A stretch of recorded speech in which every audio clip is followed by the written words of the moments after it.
de griller les relations qui, du reste, sont importantes pour elle aussi dans la sous-région avec la RDC, je m'interroge. Ce qui m'intéresse, en ce qui me concerne par rapport à la situation de nos compatriotes, c'est de poser le fondamental du droit à la réparation. Je caricature un peu le sacro-saint principe du droit qui veut que qui casse paye, au-delà des excuses qui sont acceptables. On parle d'une enveloppe diplomatique qui serait venue... Je pense qu'il y a eu des violations, il y a eu des dommages, des préjudices qui méritent réparation. Deuxièmement, la véritable question est que faire pour que dans l'avenir, ce qui vient d'arriver n'arrive plus. C'est là toute l'importance du dialogue. On a vu le gouvernement interagir. On est maintenant au niveau d'une commission parlementaire. Ça peut donner l'impression, peut-être à tort, d'une forme de faiblesse parce qu'on ne fait qu'envoyer des délégations à Brazzaville. Oui, c'est justement là la question c'est important que plus d'une personne se pose. Oui. Il y a eu une commission avec l'arrivée du vice-ministre de la coopération, Célestin Tunda. Et puis, bon, le travail n'a pas continué. Et puis, c'est la lettre du président de la République, Joseph Kabila, son homologue congolais, Denis Sassou. Et puis, au lendemain, c'était encore des expulsions. Maintenant, les parlementaires s'engagent. Pour quelle finalité? Je pense qu'on peut juger la maturité ou le sens de la responsabilité d'un État face à sa manière de réagir au regard de certaines crises, et en l'occurrence une crise aussi sensible que celle-là, puisqu'elle affecte l'un des éléments clés constitutifs d'un État, à savoir la population. Cela étant, la RDC ne pouvait pas réciproquer, par exemple, en renvoyant brutalement les Brazzavillois, parce que c'est adhérer à la loi du nivellement vers le bas. Et c'est donc violer les principes qu'on entend défendre soi-même. Et lorsqu'on est un grand pays, on veut montrer l'exemple, il faut savoir se mordre parfois la lèvre et avancer. Deuxièmement, la RDC ne pouvait pas non plus répondre de manière disproportionnée. J'imagine mal la RDC lancer des bombes sur Brazzaville. Donc le seul cadre qui me paraît rationnel et cohérent, c'est celui du dialogue, même si sur le plan de l'opinion nationale, il faut que ce soit accompagné de beaucoup d'explications et de beaucoup de résultats concrets, notamment l'arrêt effectif de ce genre d'expulsion. Pour rester dans cette analyse, Kinshasa a choisi de réagir avec sagesse, par la grandeur. Vous avez vu les étudiants du Congo-Brazzaville qui étaient ici dans nos institutions, comment ils sont partis dignement en pleurant parce que Kinshasa n'est pas tombé dans les mêmes pièges. Vous pensez que cette approche de Kinshasa est en train de payer? Oui, bon, sur le plan diplomatique, ça doit payer et ça donne aussi des leçons. Il y a 2 ans, vous avez vu, vous avez assisté à l'expulsion des Ouest-Africains qui vivaient au Congo. Ils sont partis par l'aéroport d'Indili, dignement. Voilà la bonne manière d'expulser les étrangers vivant dans un pays sans être en règle. Mais l'expulsion des Congolais brutale, de nos frères du Congo en face, ne peuvent pas nous plaire. C'est pourquoi je vous ai parlé d'une provocation et d'une gifle. Et quand on est giflé, on prend des dispositions pour ne pas recevoir une deuxième gifle. Mon ami vient de souligner que Kinshasa ne pouvait pas réagir de tic au tac, comme on dit, parce qu'on a expulsé les Congolais, RDC, il faudrait au même moment... Alors que tout le monde s'attendait à la réciprocité. Non, je crois que quand on est grand... L'approche Kabila davantage encore étonné plus d'une personne. Quand on est grand, on s'interroge. Pourquoi ceci est arrivé? Et qu'est-ce qu'il faut faire pour que ça n'arrive pas? Voilà. Ce que nos amis ont fait sont des actes ignobles et c'est une violation grave des droits humanitaires. Comment voulez-vous un nombre important, 40 000 Congolais vivant à Brazza. C'est pas encore fini. Et ce n'est pas encore fini. Mais ils ont fait combien d'États à Brazza? D'ailleurs, il semble que si vous allez à la communauté de Kinshasa, il y en a qui n'ont pas de famille ici à Kinshasa. Il y en a qui ne savent même pas regagner. Il y en a qui n'ont pas de famille ici. Alors, ils ont vécu combien d'années à Brazza? Plus de 20 ans, 15 ans, 30 ans. Et de tous ces temps, ils ont vécu sans les documents valables. Donc nous disons non et nous condamnons. Et là, vous l'avez souligné au début, nous sommes en train d'observer les grands décideurs du monde. Quelle sera leur réaction? Parce que j'ai vu sur votre dans la bande oui, que les États-Unis ont réagi suite aux plusieurs condamnés à mort en Égypte. N'est-ce pas?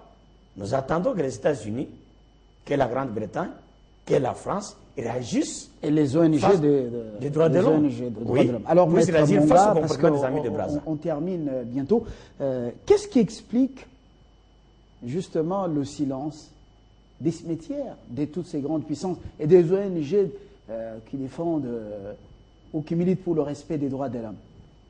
C'est comme si on chassait les mouches, les chèvres, les moutons. Bon, qui s'en occupent? D'abord, le droit international, les relations internationales, c'est une dynamique de 2 poids, 2 mesures. Donc, rien de surprenant au sens le plus strict. Mais là encore, je me pose la question, est-il important d'avoir une approche excentrée? On a toujours le regard sur le point de vue des Occidentaux, le point de vue de X et de Y, pour des questions finalement qui nous concernent au premier plan. Je ne le crois pas forcément. Je pense que ce sont nos compatriotes congolais, que tel ou tel pays ne réagisse pas, mais il est de notre devoir, en tant que pays, de réagir. Et c'est ce qui a été fait. Hein.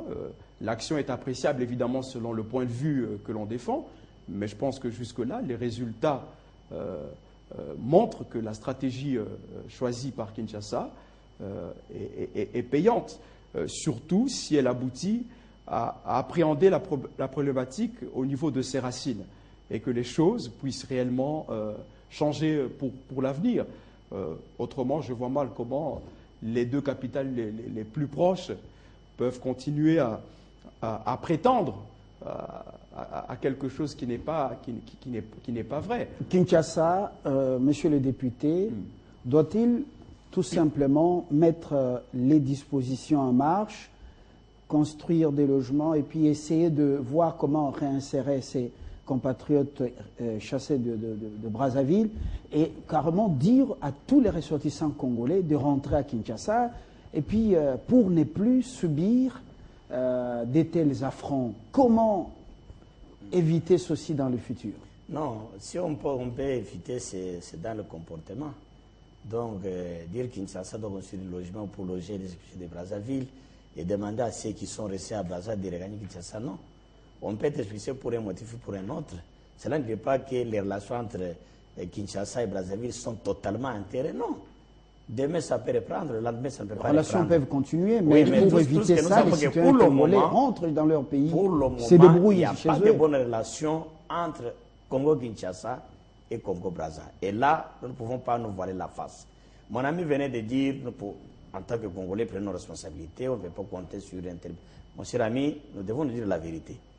On est indépendant, bien sûr, mais constatez que depuis l'indépendance, nous avons toujours un regard orienté vers l'extérieur. Et si vous voyez très bien, beaucoup de pouvoirs en Afrique sont dictés par l'extérieur.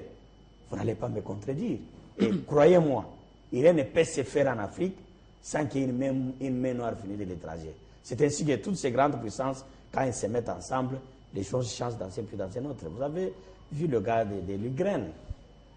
C'est la France qui était debout, les États-Unis debout, la Grande-Bretagne debout et même l'Allemagne. Très bien. Donc c'est pour vous dire que, qu'on les veille ou pas, dans les textes légaux, nous sommes indépendants, nous sommes souverains, nous pouvons décider nous-mêmes. Mais n'oubliez pas qu'il y a toujours une influence extérieure qui flotte sur la politique africaine. Alors, on termine, maître, ces excuses avec des parents que vous avez vus en image à 13h dans notre journal, des parents qui ont perdu leurs enfants et avec un bébé de 5 jours exposé dans n'importe quelle condition. Ces excuses, on doit passer l'éponge et fini. Merci beaucoup, Brazzaville, pays frère. nation sœur? Je crois savoir qu'au moment où nous parlons, il y a une commission parlementaire qui se trouve à Brazzaville. J'imagine qu'il y a des choses à se dire. Qui doit se rendre là-bas. Qui doit se rendre là-bas. Ouais. J'imagine qu'il y a des choses à se dire, il y a des choses à clarifier, et je suis beaucoup plus intéressé par le genre de conclusion auquel on va aboutir. Et encore une fois, je me répète peut-être, ce qui m'intéresse davantage, c'est les véritables enjeux du futur. Et pour rejoindre un peu ce que disait l'honorable, lorsqu'il parle du poids des pays occidentaux, etc., je pense simplement, honorable, que nous disons la même chose, mais avec des nuances. Je défends un point de vue légèrement nuancé. Oui. Voilà. Et en tout cas, je vous remercie. Merci. Samuel Manga, vous êtes avocat, maire depuis Liège, en Belgique, Oui. on l'a déjà fait, et puis député national, l'UNC. Oui, Voilà, on a parlé de cette actualité. Merci d'être venu. merci beaucoup. Le journal, dans pratiquement un quart d'heure, vous allez retrouver l'équipe de la rédaction, surtout avec Gloria Mbouya. Moi, c'est dans la seconde partie pour vous accompagner jusqu'à la fin du grand journal. Et toute cette soirée, l'actualité est très abondante sur notre chaîne. Au revoir.